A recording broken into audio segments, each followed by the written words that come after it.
Welcome to Jags Drive Time with John Oehser and Brian Sexton. Wow! Jags Drive Time starts right now. The vibe I get is that I think we've cracked the code. We've got a great head coach, we got a great general manager, and we have a great quarterback. And that's the trifecta for success in the NFL.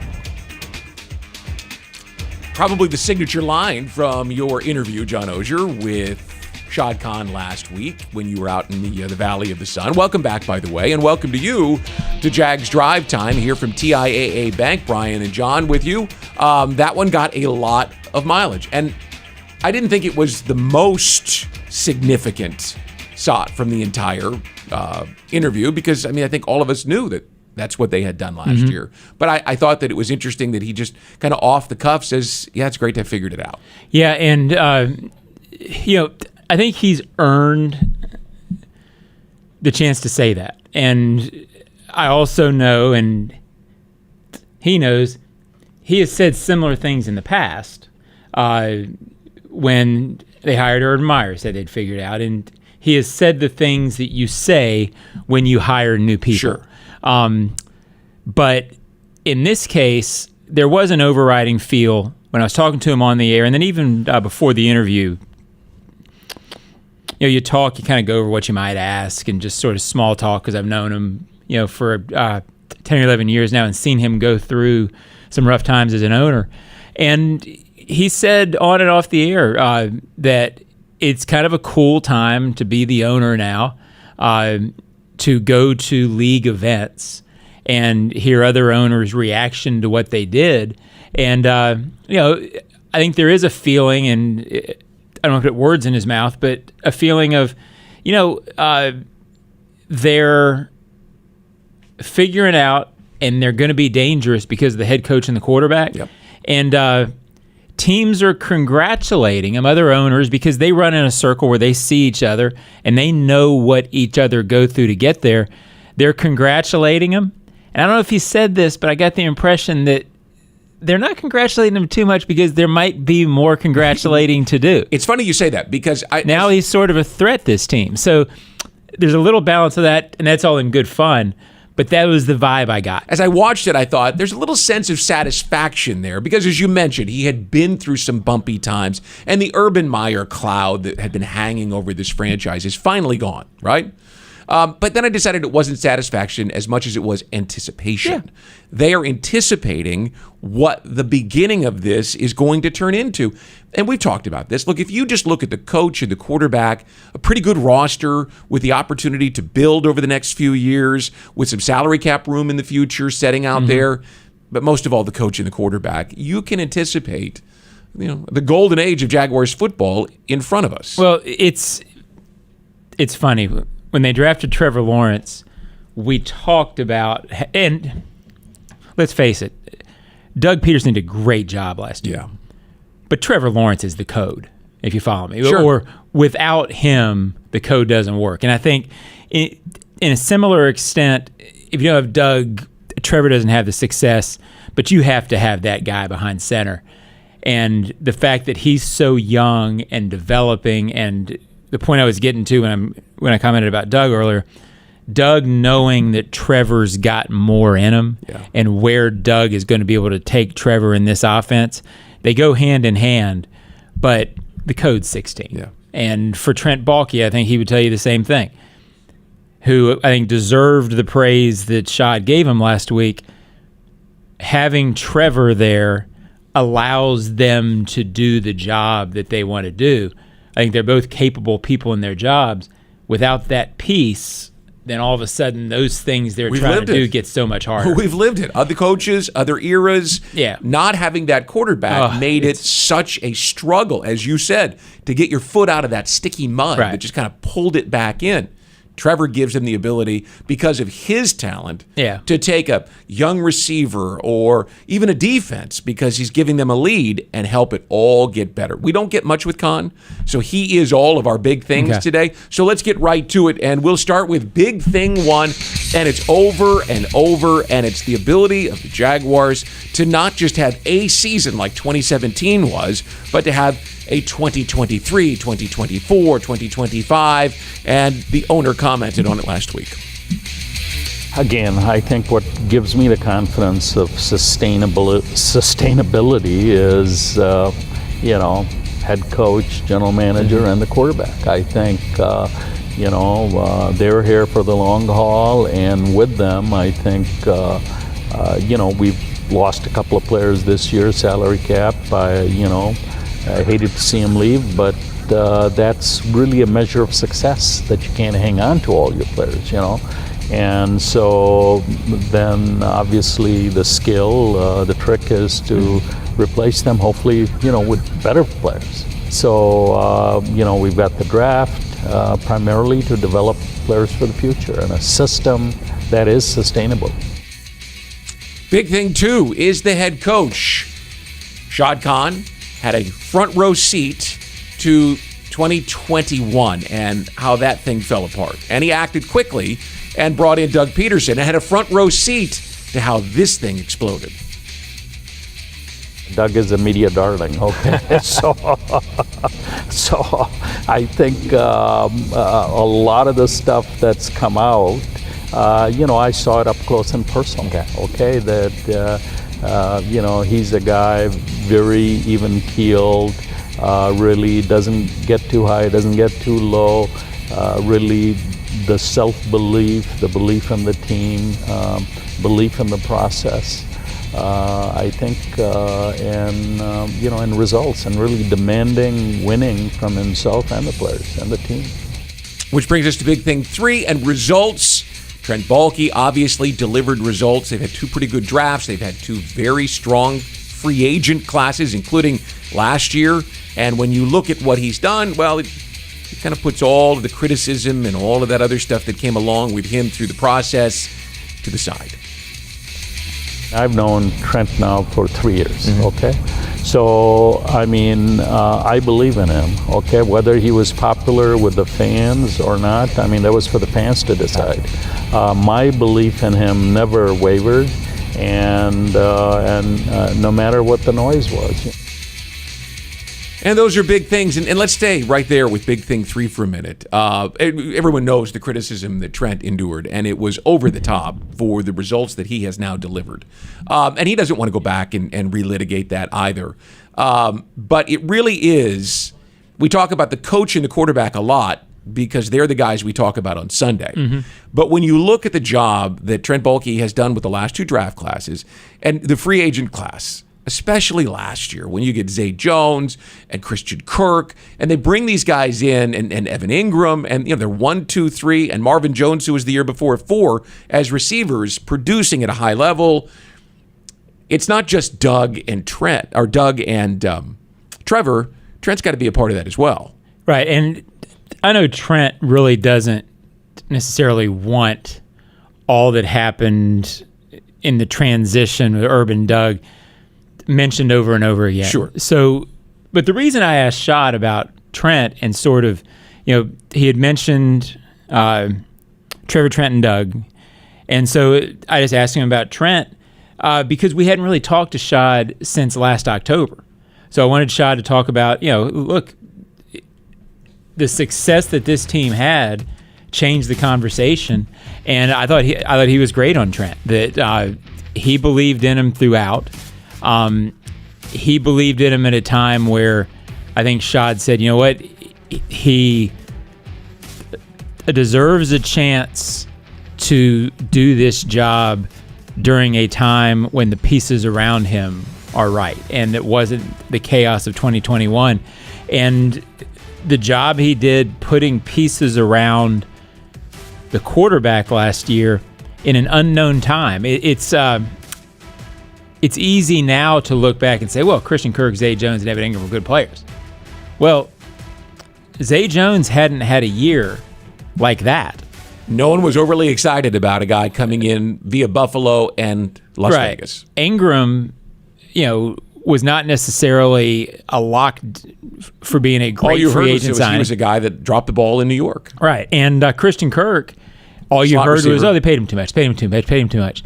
Well, they made the necessary moves to get out of a talent deficit, and they're back to where they can compete now. And it's not just those guys. And ready to go forward. Right. How about Rayshon Jenkins, who delivered two of the biggest plays in franchise history, let alone the solid play that you got from him. And Roy Robertson-Harris was a stalwart late in the year. I remember games, especially against the Jets on that Thursday night before Christmas, and the big game that he had against the Chargers when they came in here for the playoffs in the fourth quarter when things needed to turn. The free agent class has been way above average, way above league average for hit rate on that, and the draft class has as well. So, we don't need to relitigate this, but when you talk about why this situation's so solid, well, it's because you've got those three men. The quarterback, the head coach, and the general manager, and they've got something to build from. Yeah, and I thought his comments on all three were very interesting. With Doug, I was really taken by, you could tell that Shad, in his quote, said, well, Doug's a media darling, but he saw it all along. Meaning, once they got in, you get the idea that during October last year when they were 0-5, and it looked like the wheels were coming off, and there was all the criticism. I can only imagine that the conversations that Doug had with Shad during that time were very similar to the conversations that we had with Doug when we were talking to him as a media corps. That says something that's how he is on all fronts. Yeah. Shad senses the calmness, the confidence, that ability to lead through troubled waters, if you will. And I'm not surprised he saw it, but I think it's telling that that's Doug's approach, not only when the camera's on him, but behind closed doors as well. That obviously resonates with the players. All right, now that the owners' meetings are over, the calendar turns squarely to the NFL draft, which is 23 days away. Are you ready to go there? Because we're going there whether you're ready or not. Oh, I'm not going. You're going. Well, no, I don't mean going to Kansas City. Yes, I will go there. I'm ready to stay right here until about August. We're going to the draft conversation here on Jags Drive Time. Three positions that are most closely identified with the Jaguars: defensive back, tight end, and offensive tackle. And over the next couple of weeks, we'll tackle them in depth. Today, we'll go to the secondary and look at the defensive backs that might be available in the first round. Some of them won't be available. They're that good. But who might be sitting there where the Jaguars select when we return? This is Jags Drive Time on a Tuesday morning early in April from TIAA Bank Field in Jacksonville.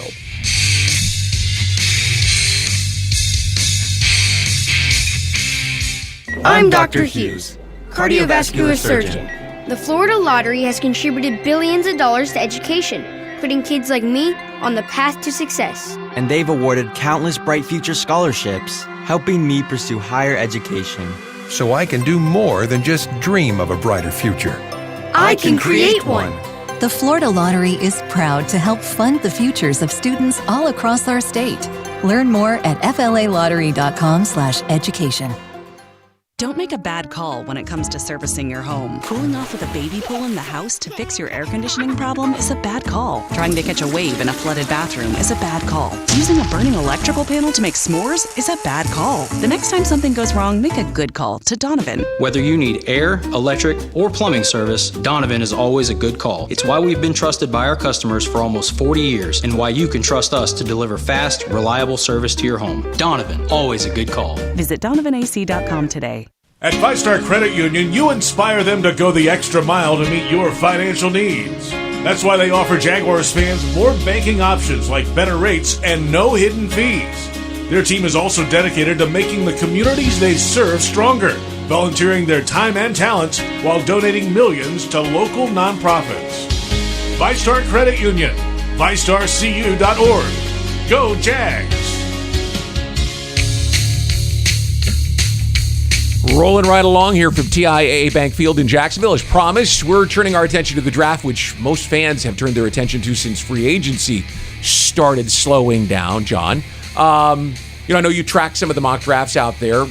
I'm right on target with those 3 positions, right? Or is there another one?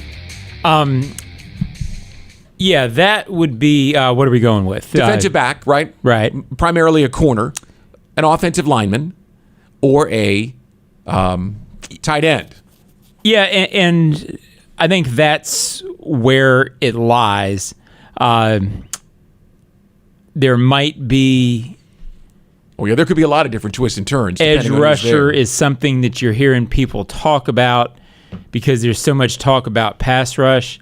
My personal opinion is I think any edge rush, pass rush improvement they're going to get is going to come from Trayvon and Josh. Right. I'm not a big believer that edge rushers, especially at 24, 25, are going to come in and dramatically impact you right away. I think that's very difficult. That's a great example of that. Yeah, I mean, I don't say it can't be done. I think it's something that's difficult to rely on. My sense is these are the 3 positions. All right, so let's start with the Jaguars secondary and give you a look here at what's in place already. And you see Tyson Campbell and Darius Williams. Trey Herndon re-signed in free agency, ostensibly to be your nickelback. And then at safety, Andre Sisco and Rayshon Jenkins, and they feel good about what Andrew Wingard brings them. Remember the games against the Ravens and the Cowboys last year in particular, where he was making big plays on 3rd and 4th down late in the ball game. And obviously Daniel Thomas is a really solid special teams guy. Beyond that, Monteric Brown's a young guy. Gregory Jr. didn't get on the field last year, but he's a guy they drafted, remember, from Ouachita Baptist, and they are hopeful because of his athleticism. Chris Claybrooks has been around. Look, you use a first-round pick on a defensive back, whether that's a Brian Branch who can play safety slot, or whether that's one of these corners, it would appear to be a really important move for this franchise because Darius Williams is on a 1-year, $11 million contract. Right. Yeah, I think it's a tough spot. And what I mean by that is Darius played much better on the outside than he did at nickel. So it's hard to imagine them drafting a player and drafting a corner and putting the corner outside, moving Darius back to the inside because that didn't seem to work last year. So I think their dilemma may be nickel and outside in this day and age can be 2 pretty different positions, and you're looking for different strengths. Can they draft a nickel with the idea that then what do you do in 2024? Are you bringing Darius back? Are you committing to him for the long term? I don't necessarily think that you can draft the nickel and assume that he can go out and play outside the next year. I'm sure there are players who can, but I think that may be their dilemma there is, are we drafting a guy for the long term to go play opposite Tyson, or do we need a nickel and then fix or address the outside later on? I'm not sure where they go in that direction, but I think that may be that may be their issue long term. All right, so let's take a look at the guys who are thought to be first-round picks. And there are a couple of them that will be nowhere near where the Jaguars pick. You look there at Christian Gonzalez, who was a transfer from Colorado, freakishly long athlete, a guy with incredible athleticism. He's not going to be there. Neither is Devin Witherspoon. The kid from Illinois might be the best all-around corner in this year's draft. Really physical, like most of the defensive backs in the Big 10 are, but also a guy who is credited as being a sensational open field tackler. You recognize the name Joey Porter. This is Joey Porter Jr., his dad, obviously, a longtime great pass rusher with the Pittsburgh Steelers. Porter has got Jalen Ramsey length, right? I mean, one of the things that made Jalen Ramsey so great was that his arms were so long and his hands were so big to go on a big body already that it was really difficult to place the ball anywhere where a receiver had an advantage. And so when you look at a guy like Joey Porter, here's what might happen, John. You might see a run start on corners because there are these 5 guys, and you talk to people around the league like we both do, and it seems like somewhere 11 or 12 because of the offensive tackles, because of the quarterbacks. These guys might be there, 11 to 20. And other guys that we're looking at, Deonte Banks, the cornerback from the University of Maryland, You know Marvin Harrison Jr., I know you know his dad well, had 77 catches, nearly 1,300 yards, and 14 touchdowns. He was the best receiver in college football last year. But he only had 5 catches for 68 yards against Deonte Banks. Banks, a sensational workout guy. He was thought to be maybe a second-round pick, and then he blew everyone's expectations away at the Combine. And then the last one is Brian Branch, and he's interesting because he's a guy who primarily played safety, was a linebacker in coverage. I'm sorry, a linebacker against the run, was up filling the holes, but is a guy who can step out and play in the slot. So he could be a long-term guy for you as a slot guy and a safety. So there's a lot of options with a guy like Brian Branch. Deonte Banks is a guy that'll probably be there. The other 3, unless they make a move up, probably gone by the time they select. Yeah, the fascinating thing, and I don't pretend to have that much to offer in terms of how I think these guys are going to translate to the NFL, because I believe it's a little bit of a crapshoot, and I don't necessarily know that I'm the expert to tell you how Brian Branch is going to fit. I can tell you that the dilemma that they're going to face here, Branch I like, because from what I've seen of him, I do think he has that versatility that you're talking about. Yeah. Deonte Banks, he makes sense if what you're looking for at that spot is a corner. I think conceptually with the draft, what they're going to run into, corner is really, really deep. And it goes deeper than this list, and there's 4 or 5 that people believe are going to go in the second and the top of the third. So what's going to be interesting to me is how Trent Baalke approaches it. I absolutely think that corner will be a position that they pick somewhere in the first 3 rounds. Does Trent believe that these corners overall, between 4 and maybe 10, are so close that it makes more sense to go get one and wait in the second round? You know, if you don't believe that Deonte Banks is significantly better than maybe your 9th corner, you can get that guy in the second round and then go offensive line early, where it's historically maybe a little tougher to get a guy in the second round late who can come in and play. So I think conceptually, I don't know they're going to go corner in the first round because it is such a deep class. I think the depth of this class may have them taking it in the second round. There are going to be offensive linemen in all likelihood who are sitting there. Now, it's not, the top guys, the Skoronski, right? Or the Paris Johnson, the kids from the Big Ten. But there will be some guys there, and we'll talk about them in coming weeks. And obviously, tight end is another position that kind of falls in that category. Could they go somewhere else? Of course they could. But this is an area, it's need. But again, do you take need over value? Right. If there's great value there in a pass rusher, if there's great value there, what if the running back from Texas falls all the way down there? Again, you say, well, we've got the running back, and this is not a run-centered offense, but value at that point is something you have to consider. Well, it's going to be very interesting, too, conceptually with this draft. Tight end and running back are very interesting conceptual positions at number 24, 25 to me. Because does a running back, such as the kid from Texas, Bijan Robinson, who is special, big time special, or a tight end such as Mayer, who can really give you a dimension you don't already have. There is a school of thought, and I'm not sure it's a bad school of thought with this team, get as dynamic as you can offensively. Does that running back, what he would bring, does that tight end, what he would bring, take your offense from here to here? If the corner only takes your defense from here to here, maybe you're very tempted with an offense that you think might be special enough, adding Ridley and adding one more dimension. All of a sudden, you're up there with the Chiefs. You go, you play, and you try to break serve on defense a couple of times. I don't know necessarily what they're thinking on that. But I think draft night and the first 2 days of the draft might show us a lot at how they're going to approach that season. Yeah, the next couple of weeks will be fun to start to see how things fall out. Because of the quarterback, they've got a lot of options, and one of them is to increase on offense, even though everyone looks at the defense and says, we need this, we need that. I think where they're sitting right now, you need the best player available. We'll see what they decide to do with it. All right, we've got much more ahead. Ozone Snapshot is next here on Jags Drive Time on a Tuesday morning in Jacksonville. We're back in a moment.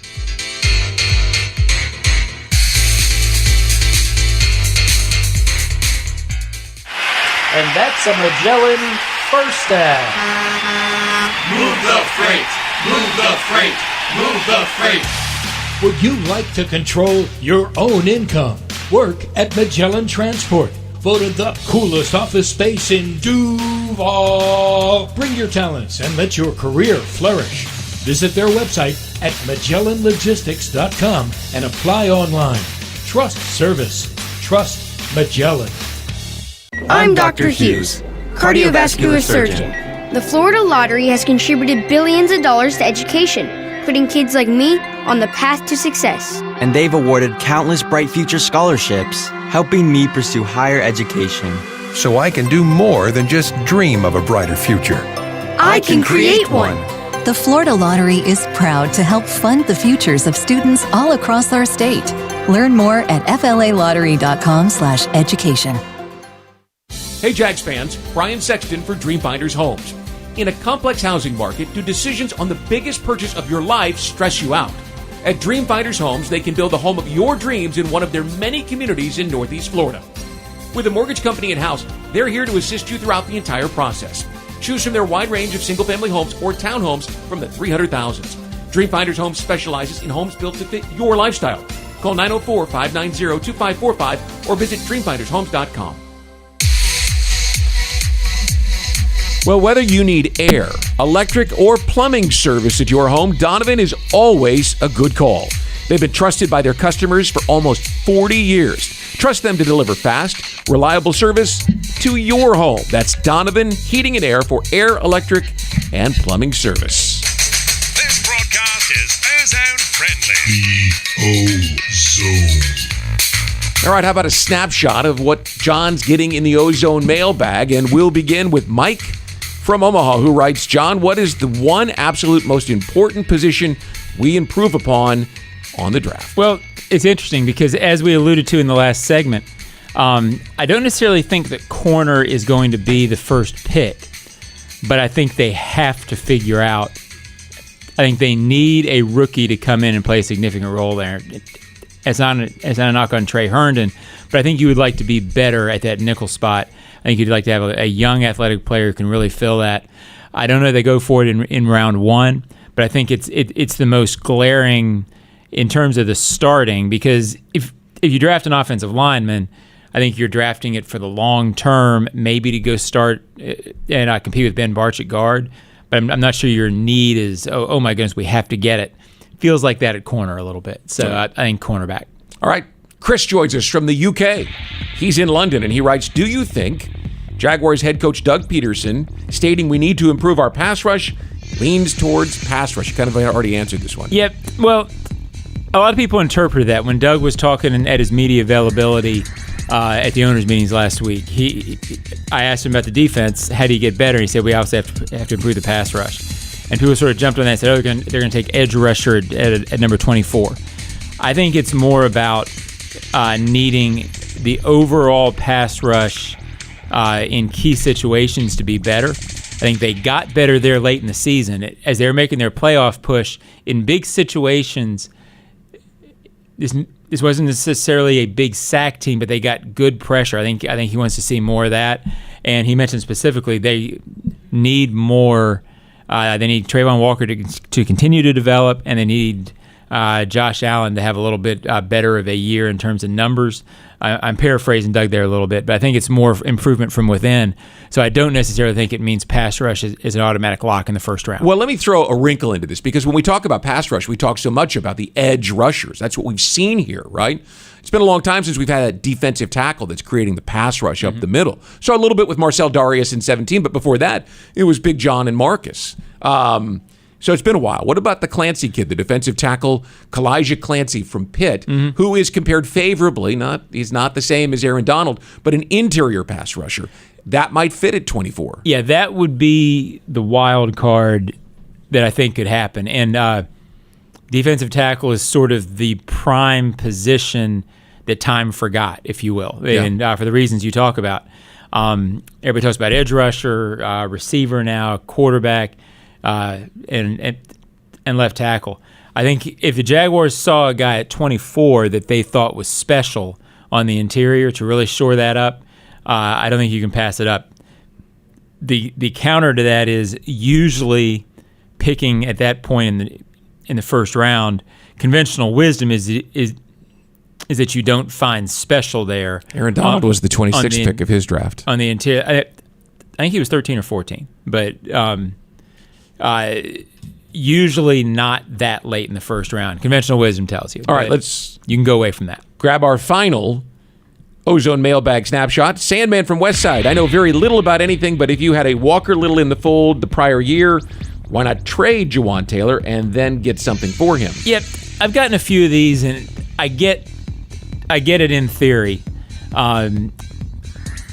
Okay, we've got Walker Little, who could have started last year. You have Cam Robinson. Why not trade Jawan Taylor? At some point, you draft players to play for you, you don't always want to trade your players away before they play for you. Sometimes you're going to lose them at the end of contracts, but at some point the seasons count. I don't necessarily know that they make the postseason last year if they hadn't had 3 tackles available to play. They needed the depth at the end of the season. It paid off for them. I'm not a big believer, I always joke with some members of the media, stop trading good players. Because fans, when they look at a depth chart, if they see a player who they even recognize after the starting level, trade him for something else. Yeah, keep guys on your team. This is a league of attrition. So don't necessarily be in a hurry to trade guys for the future. Sometimes you have to concentrate on the now. Well, let's be honest. There wasn't it wasn't a huge trade market for Jawan Taylor. He didn't play all that well his first 3 years, and he didn't really hit his stride until his 4th season. And by the time the trade deadline had passed, he had a half a season of doing that. Were you going to take a 5th-round pick? Right. I mean, for a guy and they weren't convinced all along that they were going to lose Jawan. 100%. They thought they might keep him. Skyrocketing. So you don't always know. I think they would have liked to have kept Jawan. I think they went into the season thinking we'd probably have a chance to keep him because they didn't expect him to have this monster year. So I don't see that as a mistake. I just kind of see that's how players develop and how the league works. $20 a year. Right. Somebody else saw how good he was. And look, at the time that the trade deadline came by, he wasn't as valuable in the trade market as he was to having you on your team. And you're right about Aaron Donald. He was a 13th pick. I was thinking about someone else. You were right. Thank you. Yeah. Not that you needed me to tell you that you were right. All right, ding, John wins. We'll take a break and come back, wrap up Jags Drive Time here on Tuesday, right after this.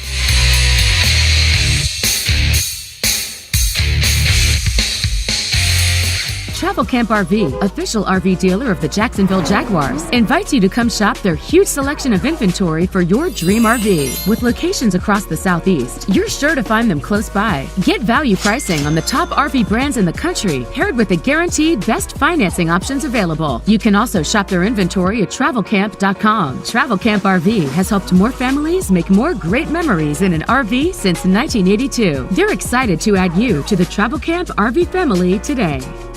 I'm Dr. Hughes, cardiovascular surgeon. The Florida Lottery has contributed billions of dollars to education, putting kids like me on the path to success. And they've awarded countless Bright Future scholarships, helping me pursue higher education. So I can do more than just dream of a brighter future. I can create one. The Florida Lottery is proud to help fund the futures of students all across our state. Learn more at flalottery.com/education. At 5-Star Credit Union, you inspire them to go the extra mile to meet your financial needs. That's why they offer Jaguars fans more banking options like better rates and no hidden fees. Their team is also dedicated to making the communities they serve stronger, volunteering their time and talents while donating millions to local nonprofits. 5-Star Credit Union, 5starcu.org. Go Jags! Well, you can move the freight with Magellan Transport. Voted the coolest office space in Jacksonville. You can apply online at MagellanLogistics.com to help them move the freight with Magellan Logistics. All right, Brian and John, back to wrap things up for you. Don't forget, happy hour comes your way Thursday at 4 o'clock with JP and Jeff. So more draft conversation building as we get towards that. Draft is in Kansas City this year. Be interesting. You'll be like a pig in slop. Well, Vegas was nice last year. Okay, yeah. You know, Chicago did a really good job with the draft, and then it went to Philadelphia, who did a really good job with the draft. Will you even come back? Yeah, I'll come back. And you might just get out there and just decide that's where you... I've been here 29 years. Okay. Florida kind of calls you back, you know? I got you. The barbecue's really good, but Dallas did a good job. Nashville did a great job. Cleveland, forget it. Vegas was spectacular last year. Kansas City will do a good job. Oh, yeah. Well, and of course, you know, they got the Super Bowl champions that Right. are there, and they will make something big. They're expecting this to be the biggest sporting event in Kansas City history. Right? I mean, in terms of the number of people, because think about it. The people that fly in, you're there, I'll get there Tuesday and Wednesday, there's some work, and you kind of have a sense the draft is in that city. And then Thursday, all of a sudden, the airport explodes. Right. And by the way, they have a new airport in Kansas City, so it's going to be packed. And there will be people from all over because it's right in the heart of the country. It's going to be great. They needed a new airport in Kansas City. Wasn't that the one that was round? Oh, desperately. It was the worst airport in America. That, yeah. It was cool to have been to, but it was not. No chance to go. All right. So draft is coming up in 3 weeks. You're off next week, so we'll see you in 2 weeks. Can't wait. John Oehser, everybody. And that'll do it. Thanks to our entire broadcast crew, Joe and Brent, and everyone who helps put this program on every Tuesday morning. We certainly appreciate you. Have a great day.